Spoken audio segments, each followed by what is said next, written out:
Hi there, welcome to the latest episode of my 10-minute moan. And the topic of today's 10-minute moan is an update came from the Branchfrom investigation.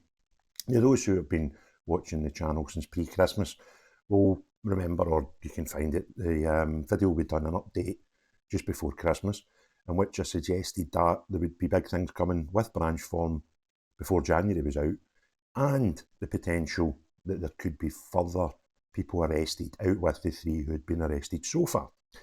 So, this morning, the Sunday Mail have informed us of their update with some fresh information, which, once I tell you about it, you'll see how it's all tying in with the video that we've done previously. So, this is amazing, this. The headline is, Police in SNP Forgery Probe amid claims signatures were falsified on documents. Now, I'll put a link to the Sunday Mail article, which they've got on their Daily Record website. Put that down below so that you can read it yourselves in entirety. But I just want to go through, let's use a buzzword just now, the salient points. So, as I say, headline, SNP Forgery Probe and claims signatures were falsified in documents. Operation Branchfrom has documents containing signatures which the person named has denied writing. Keyword there, documents, not document, single, documents, plural. Police are investigating claims that signatures were forged on documents as part of their probe into SNP finances. The Sunday Mail understands detectives have paperwork showing the name of a person who denies having written themselves or having any knowledge of. There have been signatures on documents which the person named has made clear they did not write. It's one of the number of many strands to the investigation which remain under scrutiny, said a police source. The documents are in relation to financial transactions which are being probed over the potential for fraud. Police have arrested and questioned former SNP CEO Peter Morrell, his wife and former SNP leader Nicola Sturgeon, and the former party treasurer Colin Beattie. They were all released without charge. Operation Branchfrom was formally launched in July 2021 following 7 complaints about more than £600,000 of ring-fenced donations missing from the SNP accounts. The Sunday Mail first revealed in early 2021 that accounts were under police scrutiny. Scottish Conservative Chair Chris Hoy, MSP, said they are deeply shocking allegations. The longer the investigation into SNP finances go on, the murkier all shameful scandal seems to become.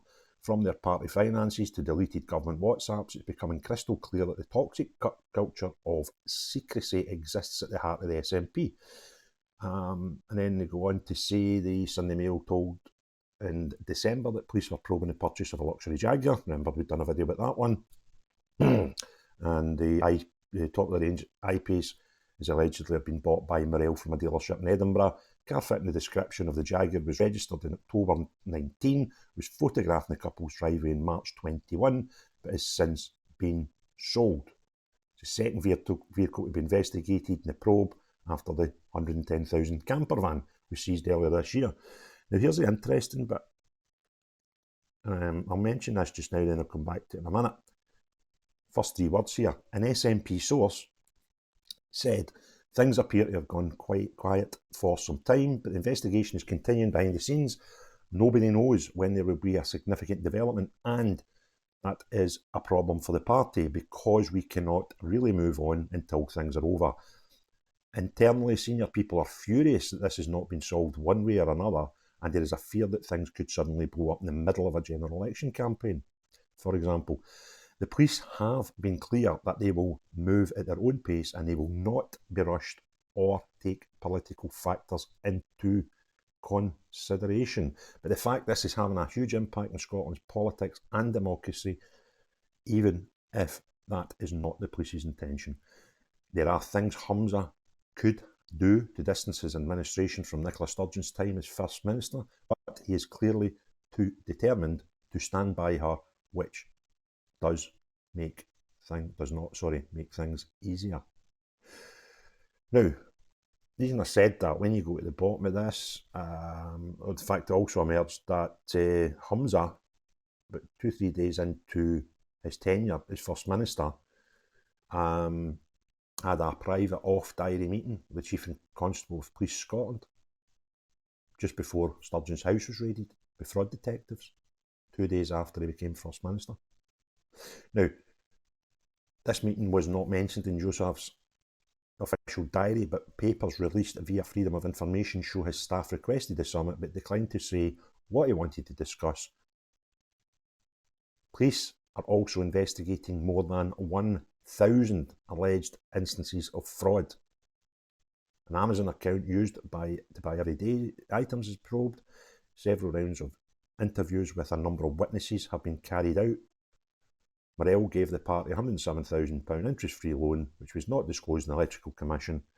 He was forced to resign after telling lies about membership numbers. Now, it's just, I think that's me got all the salient points out of the way.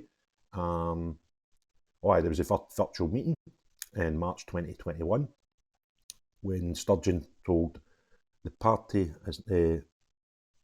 told officials not to talk about finances. She said in March 21 on a recorded, it was an internet, virtual meeting. The party has never been in a stronger financial position, nearly bankrupt, that it is right now, and that's a reflection of our strength and our membership. Remember the membership that told lies about.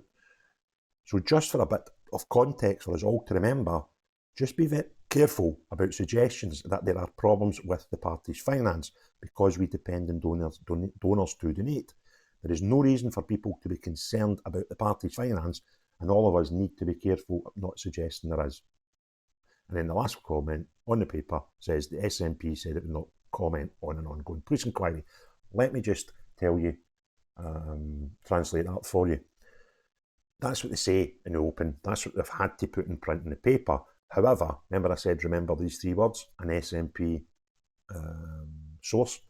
So obviously the newspapers contacted the party. They need to take the official line. Can't say anything. However, we'll put somebody to you at the side that you can quote as a source. Right? That's how it works. Okay, I've had enough dealings with newspapers to know and read between those lines what's going on here. So interesting stuff. What they've been forging, God only knows. I'm not sure. They say that everything's related to financial goings on, because there could be, there's a lot of things there, maybe voting and things like that for party leaders, things like that, where people could potentially forge documents, because it says documents, plural. So I'm not sure if every aspect of the investigation is being, financial, or it could be something like voting papers, but it's just all conjecture at this point, isn't it? However, I did say I think it was either the end of November, beginning of December, that there would be some big things happening before January was out, and we could be looking at a fourth person to be arrested, not necessarily stick to the three that had already been previously arrested. So I think things are all now tying together. And one thing I do know, that there's a bit there saying that the police don't take politics into account. That may be true, but they will take things into account. Previously there was, the warrant was held back for 2 weeks so that the SNP leadership campaign was finished before Nicola Sturgeon was arrested. Things that you've got to remember: Nicola Sturgeon has been called witness this week coming for COVID inquiry. Now, the police would be aware of these things, so before they do anything else, of course they will consider other aspects. And the reason I know that is the police are aware of things that are going on in the political world. I was part of a previous campaign between 2012 and 2015. Right in the middle of that, there was the referendum, and I know for a fact that the police were conscious, and so were other people in government, of what we were doing and how it could possibly affect the referendum, which the two things were totally separate, but there is concern. So considerations are taken into account when the police are doing things. I know that from personal experience. I was contacted and asked a lot of serious questions about what I was doing, and the reasons for it was there was concerns that it could not change the referendum, but affect it, the policing of it, the managing of the country. So it is bollocks to suggest they don't take political things into consideration. Of course they do, and the timing can be there. So looking forward to seeing what happens next. But it's just crazy that the party, now the other thing is, the party are now saying that they want it over sooner than later, either way. And that's obvious because there will be a general election in Westminster between, well, Penny Mordaunt gets power 100 days from now, or next spring. So there will be definitely big things like general elections. And the SNP are already getting smashed in the polls. So they obviously don't want things like other people being arrested during campaigning and election periods. So very interesting. And I do share one opinion with the SNP, and that is like to see something sooner rather than later. So there you go. The bag of cats is just getting worse all the time with this mob.